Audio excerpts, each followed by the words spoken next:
All right, no more nonsense. Let's get into it. Opening night of college basketball. So much good stuff happened. And I guess we should probably start with 1 versus 2. Michigan State, Kentucky. Michigan State coming off a Final Four run. Cassius Winston, most people's National Player of the Year, even though I actually have Cole Anthony from North Carolina.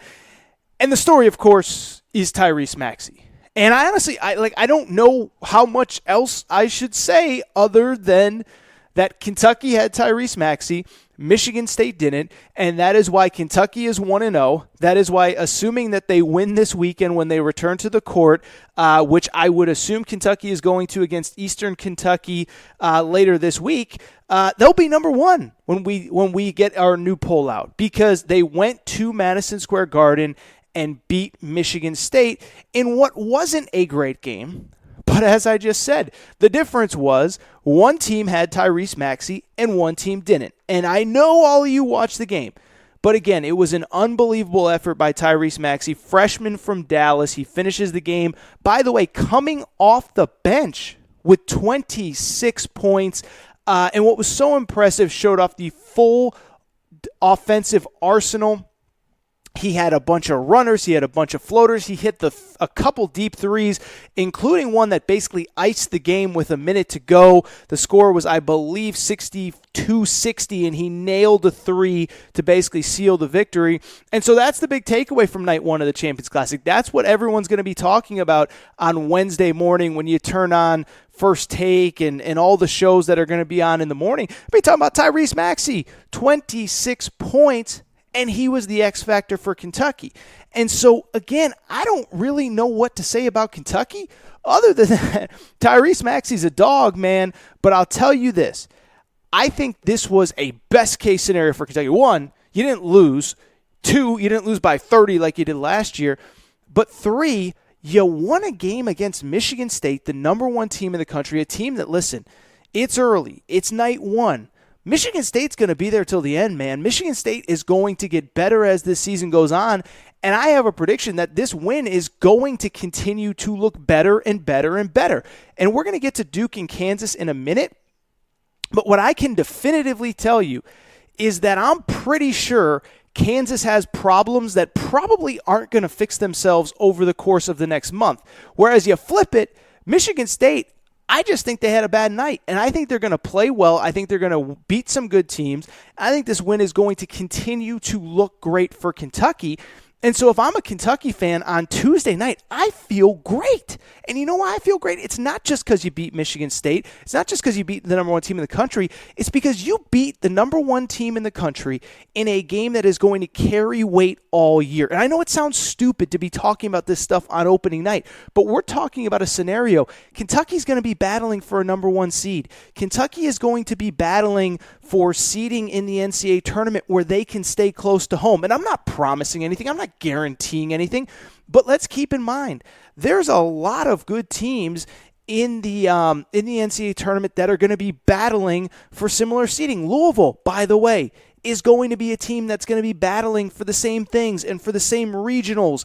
There's a regional this year at Indianapolis. And so you mean to tell me that whether it's Louisville or Kentucky or whoever, they're not going to be battling to get to that. And so that's why this is so important, because you get this win. It carries weight all year. It's going to look great, whether it's November 6th or March 6th. This win is going to look great. And I'll tell you this, you know what's the best part about it? You did it when you basically had one guy play well, and that's it. Everybody else struggled. Listen, you guys watch the game like I do. You don't need me to tell you. But this was not a vintage virtuoso effort from Kentucky. This isn't one where you sit there and say, wow, we got a great game from Ashton Hagans, and E.J. Montgomery played his you-know-what off, and Emmanuel quickly was hitting from everywhere. No, you know what you're saying? You're saying, wow, Emmanuel quickly struggled, even though he was the best player in our exhibition slate. And Ashton Hagans still can't make a layup, and I don't know why, but it doesn't matter because he got the win. By the way, E.J. Montgomery, who I still believe, and I might be the only one left that still believes in him, he finishes with 6 points and 2 rebounds. He struggles. Now, look, Nate Sistina, I thought, played pretty well. I actually thought Nick Richards played pretty well. But you can't tell me that anyone other than Tyrese Maxey played anywhere close to his full potential. And so when you look at it like this, and you say, wow, we got that win over Michigan State, and we have so much opportunity to get better. You know how good that you should feel as a fan if you're a Kentucky fan here on Wednesday morning? By the way, you know who's probably more happy about this than anybody? John Calipari. Because he can go to the film room tomorrow and pick everybody apart and say, Ashton, you got to finish at the rim. And Emmanuel, you got to take smarter shots. You look like the dude from Along Came Polly, bricking shots off the back of the backboard there, man.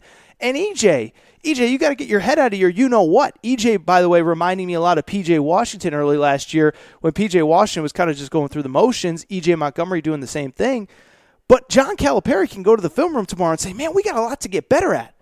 But they got the win, and that's what matters. So looking at the big picture, Kentucky, I think that is great. I think you have to feel great if you're a Kentucky fan coming out of the Champions Classic with a victory. A couple other notes. Listen, like I said, I didn't think it was a vintage virtuoso performance from the rest of the team. But what I will say is this. A couple things stood out. One, I thought Nate Sistina looked pretty good. And he was a guy dating back to even the scouting event.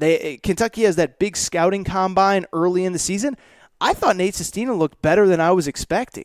I mean, listen, he's not going to wow you. Most of these grad transfers aren't.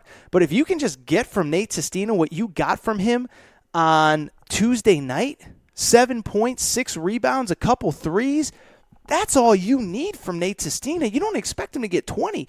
But if he can compete like that, and this is the impressive part to me, he was playing at Bucknell last year. And I know. He played well in games against elite competition at Bucknell, but it was still Bucknell. And for him to step on that stage, having played in I've been to Patriot League gyms. These look like high school gyms. He was playing in the equivalent of a high school gym a year ago. And now he's in Madison Square Garden. He's holding his own against a very good front line from Michigan State. I thought he acquitted himself well. I'll tell you this. I thought that Nick Richards acquitted himself well. Now, Nick Richards is limited. Nick Richards has some things that he can't do, but he hit a couple good jump hooks. He played with confidence. He did end up with a lot of fouls, but that's okay. He fouled out. Listen, you got 5 fouls. You might as well use them. And so I think that's another positive for Kentucky is that when you look at it, yes, they got out-rebounded. That is a concern. But how many front lines are you going to see like Michigan where, I'll tell you this, Xavier Tillman is a really good player. And Thomas Kithier is tough as nails. And Marcus Bingham is tough as nails. And Gabe Brown can step out and hit shots. And the kid Marble is a tough player. And so if I'm Kentucky, listen, I know this is going to be the big takeaway on Wednesday morning outside of Tyrese Maxey is that the rebounding, the issues down low, do we have enough big guys? I actually think it was a totally positive sign for Kentucky because I thought they got a lot out of Nate Sistina. I thought they got a lot out of Nick Richards. Now, they can get more. Like I said, I would say only Tyrese Maxey you really got the most out of as far as guys on your roster.